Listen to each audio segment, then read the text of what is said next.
Memang, belum ada piala atau gelar juara yang berhasil dibawakan Shin Tae-yong bagi Indonesia. Namun, pelatih asal Korea Selatan itu, oleh banyak orang, dipandang berhasil meletakkan pondasi yang kuat bagi kebangkitan sepak bola Indonesia. Ketika mulai menangani timnas senior pada awal 2020, Shin Tae-yong membuat kebijakan ekstrim. Ia memotong hampir satu generasi dengan memberdayakan banyak pemain muda, bahkan yang usianya belum genap 20 tahun. Dan hasilnya, mulai terlihat saat ini.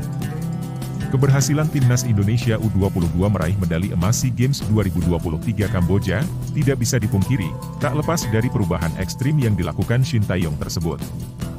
Beberapa tulang punggung timnas Indonesia U22 di SEA Games 2023 adalah hasil orbitan dan polesan Shin Tae-yong, tatkala melatih timnas senior di Piala AFF 2020.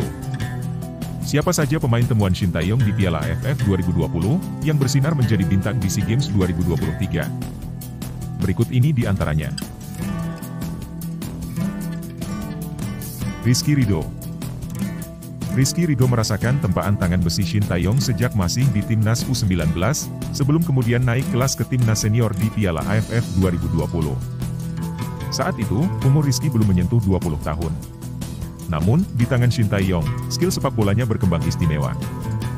Hal itu membuat ia bisa mencuri posisi di tempat utama. Talenta Rizky Ridho sangat menonjol untuk pemain seusianya. Sebagai bek, ia bagus dalam bola bawah dan atas.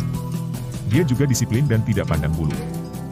Ditambah sifat kepemimpinannya yang baik, tak heran jika Indra Syafri, saat SEA Games 2023 lalu, menyerahkan ban kapten timnas Indonesia kepada Rizky Ridho. Yang istimewa dari pemain yang kini memperkuat Persija Jakarta adalah, ia tercatat sebagai pemain dengan nilai transfer termahal di antara pemain timnas yang lain, yakni sebesar 5,65 miliar rupiah. Bahkan, paling mahal di antara pemain semua tim yang berlaga di SEA Games 2023. Termasuk, mengalahkan harga transfer pemain termahal Thailand.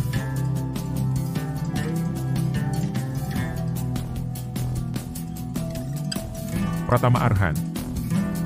Sewaktu Piala AFF 2020, Pratama Arhan masih berusia 19 tahun. Awalnya, ia adalah anggota timnas U19. Namun, Shin Tae-yong jeli melihat potensi Arhan dan mempromosikannya ke timnas senior. Keputusan Shin terbukti tepat. Sejak saat itu, Arhan tidak tergantikan di pos bek sayap kiri timnas, baik di timnas senior dan timnas Indonesia U22 di SEA Games 2023. Kualitasnya juga diakui hingga direkrut Tokyo Verdy di Liga Jepang. Arhan juga berhasil mencatatkan diri sebagai pemain termahal dengan nilai transfer sebesar 4,35 miliar rupiah. Alfiandra Dewangga. Nama Alfiandra Dewangga sudah mulai terdengar sejak ia masih di timnas U16 dan U19. Namun, sosoknya makin berkobar di timnas senior. Dewangga menjadi pilar kepercayaan Shin Tae-yong, baik sebagai bek maupun gelandang.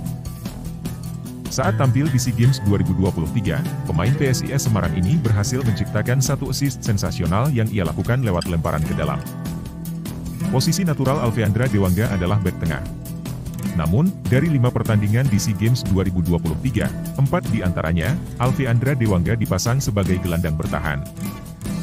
Bermain di lini tengah seperti itu, bukan sesuatu yang baru bagi pemain berusia 21 tahun ini. Sebab, Dewangga pernah beberapa kali menjadi bahan eksperimen Shin Tae-yong untuk dipasang sebagai jangkar di lapangan tengah. Fernando Arie Sutaryadi. Fernando Arie Sutaryadi sempat menjadi salah satu pemain termuda saat terpilih memperkuat timnas senior di Piala AFF 2020. Ketika itu, usia Fernando baru 19 tahun.